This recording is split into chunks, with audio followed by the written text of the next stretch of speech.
Hi guys, I'm Kasha. Welcome to the channel and welcome as always to our coffee times. Today I'm here to let you know some of the books that are coming out in the month of August. And you know how sometimes I'm like, yeah, I don't have so many for this month.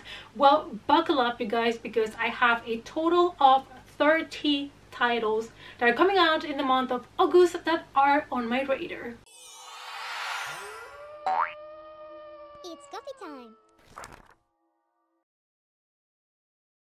Apparently the month of August is coming packed with horror and thrillers. We even have middle grade and YA horror, which is always something nice to see, and it's going to be perfect to start accumulating those books that are going to be perfect for the fall season, and also of course for our month that we all wait for every year, October, Halloween month. As always, we're going to take a look at the books, the release date, and a little bit of what they are about, but without going into too much detail. Now, the release dates might change depending on where you live, but most of these books should be coming out in the month of August. To kickstart our list, I have a really horrifying novella, and that is The Queen of Teeth by Hailey Piper. And in this novella we're going to follow our main character Yaya as she realizes one day that she has teeth where no teeth should be, and that is between her thighs. She has what is called vagina dentata, and she assumes this is a rare genetic condition that she got when she was in the womb and now it's developing. But the truth could also potentially be that she has been the test subject from some sort of experiment, and things actually only start getting worse from here. Now, this plot reminds me of a horror movie that also deals with somebody that has this condition, and I'm super excited about this novella. Next we have You Seen Me by Alexandria, and this is a YA mystery thriller, and we are in a little town in which one of the students disappears. So the teacher and some of the students decide to create a group in order to investigate, to trying to find her. However, the students that are in this group start to appear murdered one by one. Are they hiding a big secret? What is happening with these kids? We'll have to read it to find out. Moving on with All's Well by Mona Awad. This is a horror thriller, and we follow a teacher, Marina, that has had very bad luck in her life. Recently, she was in a car accident that has caused her chronic pains in her back. She also lost her partner after the accident. She became addicted to painkillers, and not only that, but her job as a theater director at school is also in jeopardy. So what she wants to do is to put together this Shakespeare play called All's Well That Ends Well, but of course there's going to be problems that are gonna come up. This one I think it's going to be a really dark story. It is by the author that wrote Bunny, which is a book that has been recommended to me, and I do have it on my list, but I still have not got to it. But this one sounded really interesting as well. Of course, we have next Billy Summers by Stephen King, a horror thriller that I'm really excited about. I'm really vibing with this Stephen King thriller phase that he's going through. I'm absolutely loving his thrillers, and this one is about Billy Summers. He is a guy in a hotel room with a gun. He is a killer for hire. Now, he always makes sure that the person he has to kill is a so-called bad guy, and actually he really wants out of the job at this point, but he still has one more job to do. The Dead and the Dark by Courtney Gold. This one is a YA horror fantasy which has also LGBTQ characters, and this one is supposed to be also really dark, and it is a debut novel. It is about things that lurk in the dark, that hide in the dark and cannot remain hidden, but it's also about how sometimes we find home in places and people we didn't expect to. Something's not right in Snakebite, Oregon. Teenagers are disappearing. Some of them are turning up dead. The weather is a mess. But it all started when some TV paranormal investigators / ghost hunters arrived to town. So why did it all happen when this crew came to town? A Lesson in Vengeance by Victoria Lee, a YA mystery fantasy that also includes some LGBTQ characters. A twisty atmospheric thriller that takes place at a boarding school that is supposed to be haunted by its history of witchcraft, and this has been pitched While the Girls Meets Ninth House. And you guys know I really enjoyed Wild Girls, but I didn't like Ninth House at all, so I don't know how this one's gonna play for me. When Felicity's girlfriend died, she decided to leave the boarding school, but now she has to return in order to graduate, and she's going to return to the old rooms where she used to sleep and hang out, and those rooms are rumored to be haunted by 5 girls that were supposed to be witches. The Shipbuilder of Belfair by M. Rickert, and this one is fantastical mystery. I know it's not specifically horror, but it just sounded so unique that I wanted to add it in the list. This is a crime mystery with a touch of magic, and we follow a giant that is looking for his dad and at the same time investigating the death of his mother, and he ends up going to Belfair. But to this place, people just don't go on purpose. They always end up there because of something else, something dark. When the Reckoning Comes by Latanya McQueen, a horror mystery, and when I read the plot of this one, it gave me vibes of Antebellum and a little bit, you know, Get Out. I know Get Out is being now compared to a lot of things, but so that you get the idea. More than a decade ago, Mira left a plantation behind and she started a new life. She left her friends, everybody behind, and even including her best friend Celine. Her best friend has always been made fun of because she was the only white girl that hanged out with the black people. But now Celine, her best friend, is getting married, so Mira decides to go back for the wedding, and now the plantation has been turned into like a vacational resort. But despite all of the fancy renovations, this place still has horrifying reenactments. Most of the stuff is still black, and a lot of the things about the dark past with the slavery and the torture have been completely removed. I'm really excited to read this one and see how it all comes down, because I'm pretty sure that when Mira gets to this wedding, a lot of things going to go down, and I'm really curious about this story, so this might be one of the ones that I try to get as soon as it comes out. Where the Truth Lies by Anna Bailey, a mystery thriller. And if I don't say YA or middle grade, it always means they are adult. When 17-year-old Abigail goes missing, her best friend Emma has a lot of remorse because she did leave her alone in a party in the woods, and basically Abigail never came back from that, and she has been missing since then.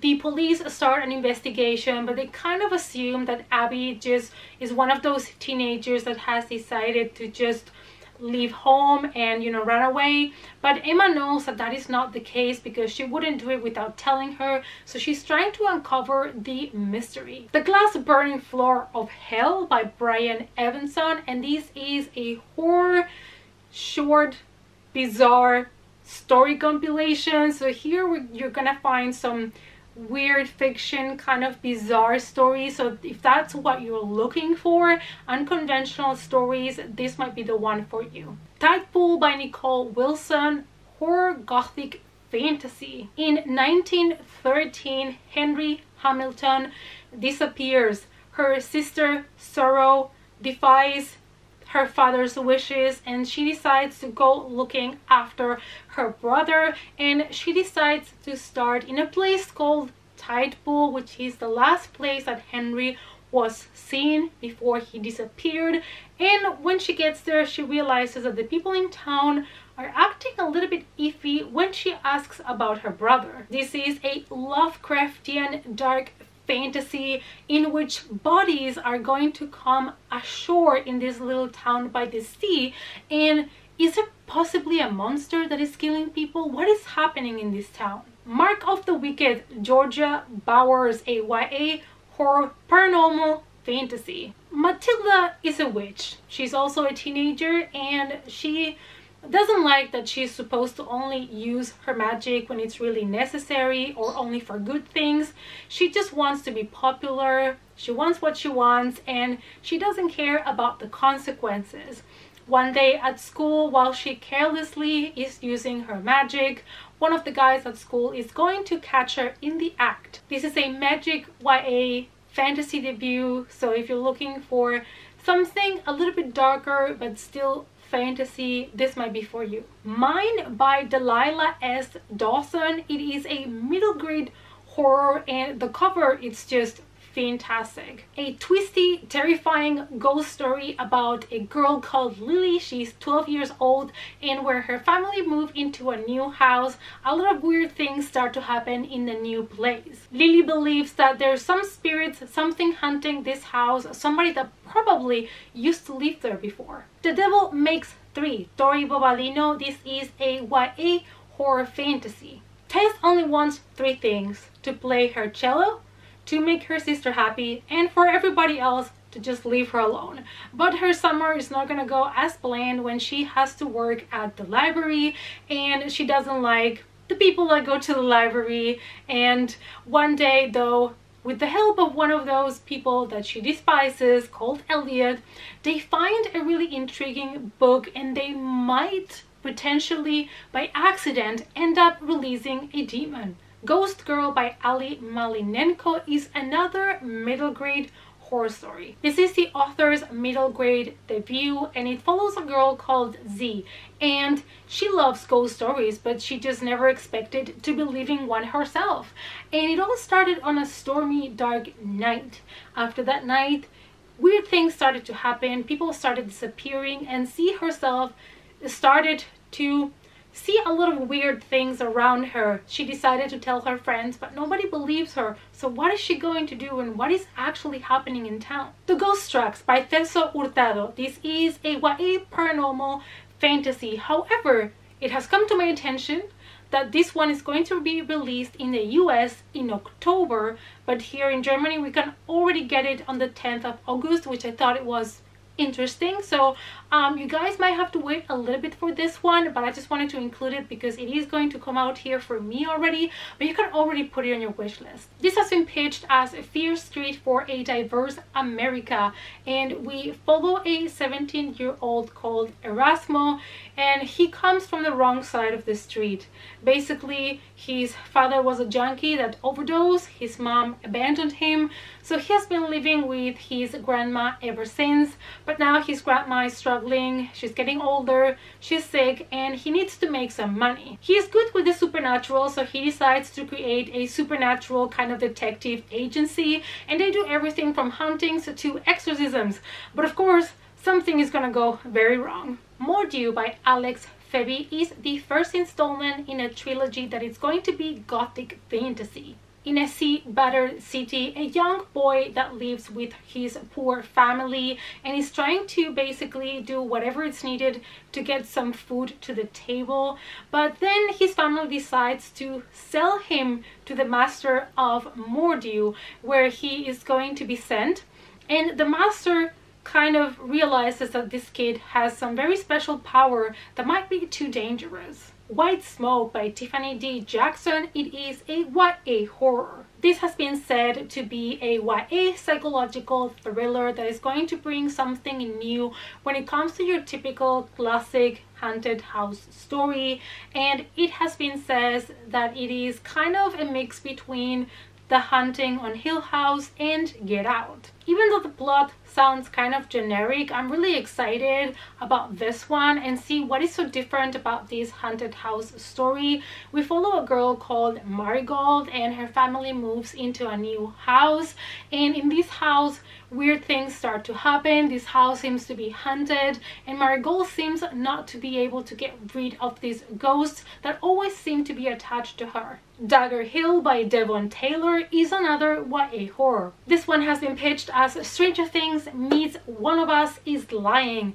So One of Us is Lying, I did read, I thought it was okay, nothing that blew me away, but of course you guys know that I love Stranger Things, so I am intrigued about this one. I'm also really intrigued because we are in summer of 1989, so we have the 80s here that I love. We have 4 friends that are spending their last summer together before they all go to different colleges, and you know, this is a perfect scenario for me already. It's giving me already good vibes. but their planes are destroyed when a plane crashes on the top of their favorite outside of town hangout place, and they end up discovering that this was not really an accident. Sometimes We're Cruel and Other Stories by Joe McCarthy. This includes 12 stories, 6 are reprints and 6 are new stories, and as I understand, these are really weird, imaginative stories. From doppelgangers to ghosts, there is something for everybody here. The Smashed Man of N Street by J.W. Ocker is a horror middle grade. We have possibly here another typical haunted story. We have a girl called Noe, and she's moving with her family into a new house, and everything seems to be fine until the other girls from the neighborhood actually kind of warn her not to even dare to go into their new home's basement. But of course Noe is like, you girls don't tell me what to do. This is my home, this is my basement, and I will go in if I want to. Chasing the Boogeyman by Richard Chizmar. This is a true crime horror story, and this is also one of my most anticipated reads for 2021. So this month of August, I'm not only getting my Stephen King new release, I'm also getting this other book that, you know, it's combining true crime with fiction, and I'm just here for it. In the summer of 1988, again the 80s, the bodies of mutilated girls are appearing around the city, and the talks are about a possible serial killer, but also there is this speculation that maybe this could be something made by a monster, that it might not be even human, and so there is an investigation. As I understand, this is based on some sort of true crime story that actually happened to Richard in real life, but I'm not 100% sure. I just don't want to go into too much investigation myself until I read the book, because I want to feel surprised, and I feel like maybe if I try to find out all of this information beforehand, I might spoil myself a little bit, and I just really want to go in as blind as I can. Another horror release is August Eyes by Glenn Rolfe. All I know is that it follows a social worker that is trying to fix errors from her past, and also a serial killer that maybe finds himself way too comfortable, and that is all I know really, but it just sounded interesting to me. I believe I do have a copy of this one on my Kindle, so I might be reading it in the month of August. We shall see. Tia Lugo Speaks No Evil by Danielle Vigilante. This is a middle grade spooky story, another one that I'm really excited about because I really want to read more middle grade horror books. Tia Lugo is a regular 13-year-old, you could say, that is spending some time with her grandmother, and she considers, you know, her grandmother a little bit weird. She has this botanica store where she has candles and she has like herbs and things like that. And one day Tia, from her window, she witnesses a murder, and now she's scared that, you know, the killer basically is going to come for her because they know that she saw them. Moving on to an adult thriller, The Couple Number 9 by Claire Douglas. A pregnant woman and her partner move into a new home that they are hoping to renovate and turn into their home of their dreams. However, when the renovations start, dead bodies also start to appear. For Your Own Good by Samantha Downing is another mystery thriller. Teddy is a teacher. He's a very proud teacher. He just got an award. He loves to teach, but you know, something is actually bothering him, some investigation going on. There is a student's parent that appeared dead, and now they're talking about a possible murder, and this is really bothering Teddy. He just wants to go to class, he just wants to have a normal life and teach his students. So was this guy really killed? What happened here?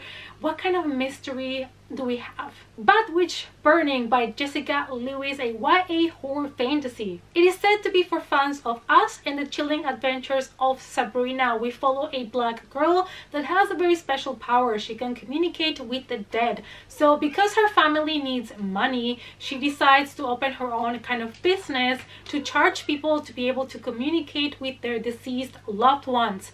And one day she realizes that not only can she talk to the dead people, but sometimes she can also kind of give them back their lives. However, as we all know, magic doesn't come for free. Red X by David Demchak is horror queer fiction, and it is based on the author's personal experience, which I thought it was really interesting to hear from somebody as an own voice. And it's kind of dealing with the disappearance of man. It's kind of like a social commentary on everything that sadly still happens out there in the world about you know, violence against the queer people, them disappearing, being murdered, police, you know, brutality. It deals with all of these heavy topics, but the author wanted to kind of combine these with horror, and I'm really excited to see what he did with it. Also because it's coming from somebody that has lived some of these experiences himself, so I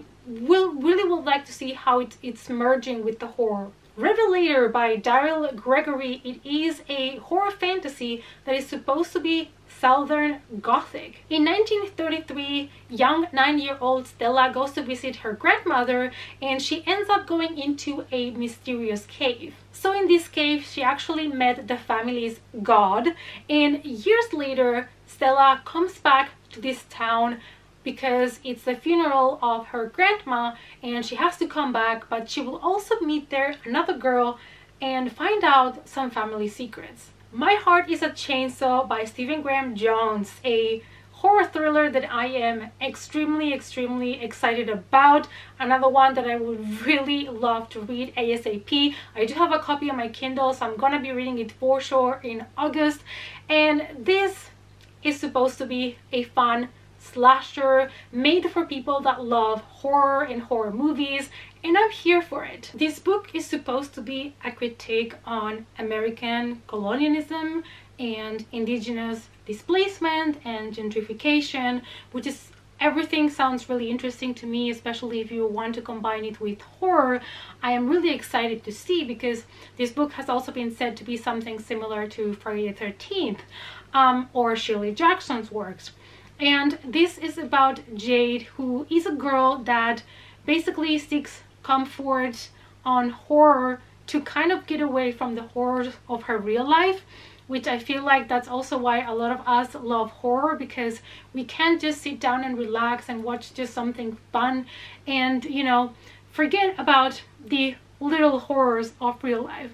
Alright guys, so these were all the books that I wanted to talk to you about in today's video. I know there were a lot, but anyways, I hope that you enjoyed this video. I hope it was useful. I hope you found something you want to read. Let me know down below if there's anything else in the month of August that you're excited about that is going to be coming out. Thank you so much for watching, and please give the video a big thumbs up before you leave, and I hope to see you all in our next coffee time. Bye!